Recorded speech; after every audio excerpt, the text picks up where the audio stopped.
Welcome to a new update. In today's update, we're going to look at the case of the FOMC tomorrow, which is going to be a big one. Today, we've also been getting some important data numbers and the markets have been correcting a little. What are the levels that you should be watching if you want to see continuation on the markets? That's what we're going to discuss here. But before we continue, make sure to hit the like button, subscribe to this YouTube channel. Also check out my Instagram page where you can find lots of content from my side. And also check out our free trade letter if you want to be prepared for the FOMC tomorrow. Make sure to subscribe in the description beneath onto the free trade letter. It gives you all the information you need. And it's also the final day of the 30% lifetime discount on our premium membership as tomorrow copy trading goes live. Make sure to use the copy trading 30 discount code when you make an order on our website, which you can find in the description beneath as well. Also, my Twitter is still locked, so I can't tweet at this point. We have to wait until that can be activated again. I'm in touch with Twitter, but it's giving me some time to relax at this point. And today I've been climbing the Table Mountain, which is more heavier than I expected it to be, but it was fun. And now we are back onto the grind. What are we looking at the screen? We are looking at a case where today is also bringing us data. GDP month-to-month in Canada came out, but today we're also getting Chicago PMI, which dropped beneath 50. If this one is going to be more positive than expected, it will be good for the DXY. Then we have the the consumer confidence, which is also a number which you want to be looking at. If that becomes more positive than expected, then that's good for the DXY and bad for risk on. Tomorrow it's a big day, as I said here.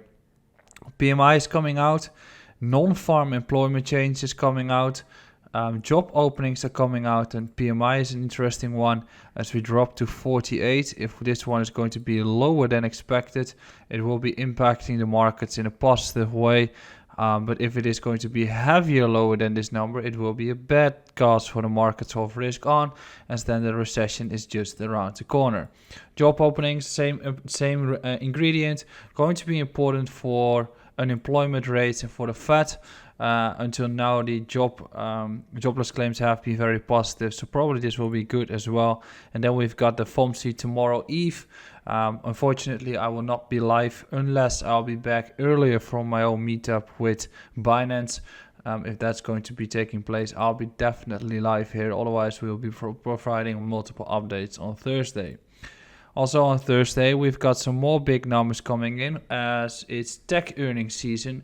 Microsoft has already been giving their numbers, but Google, Apple, Amazon is all going to be, and Facebook on the same day on Thursday. And we've got the ECB and Great Britain with some numbers as well. And on Friday, we've got unemployment rate for the US and a non-farm employment change, which is going to be important as probably the number will rally a little bit, but not as much as expected.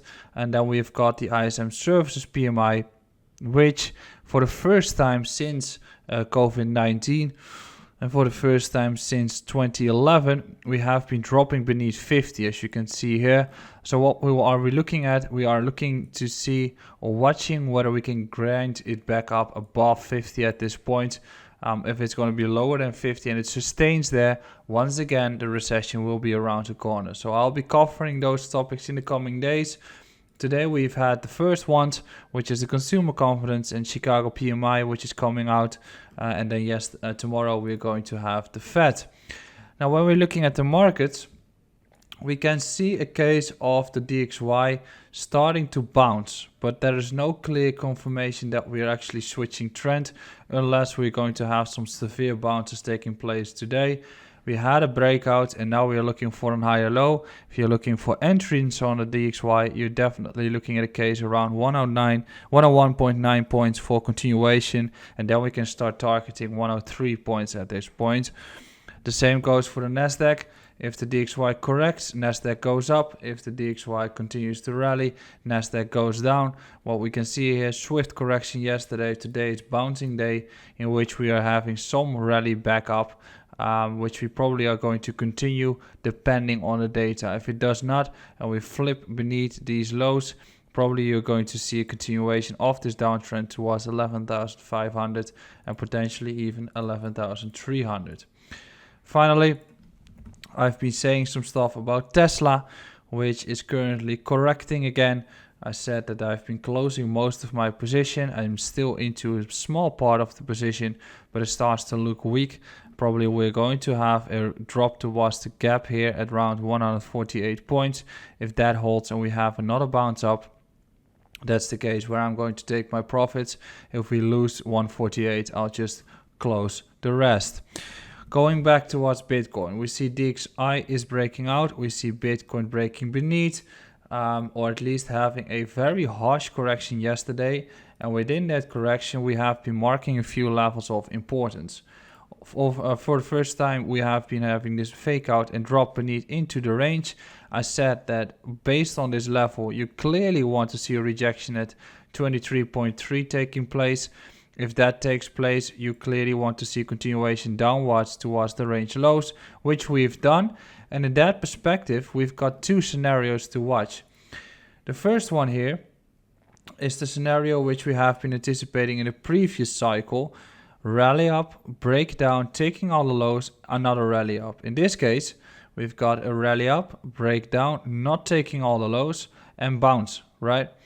In that regard, I think that there's still a crucial area you should be facing at this point. So I don't believe we're going to have this structure, although we've had the bearish divergence taking place there too.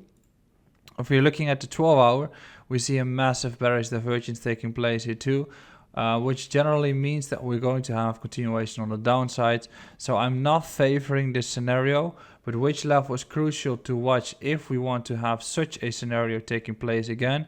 As we can see here, this marker is the one that we should be watching here too.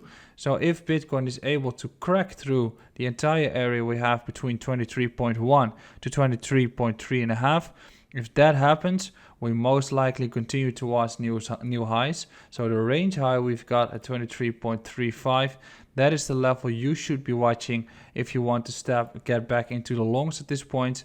But that needs to be flipped for continuation. If that's not able to do so, I'm still facing and watching the area around 21k. That's the update for today. Make sure to hit the like button, subscribe to this YouTube channel, and I'll see you again tomorrow.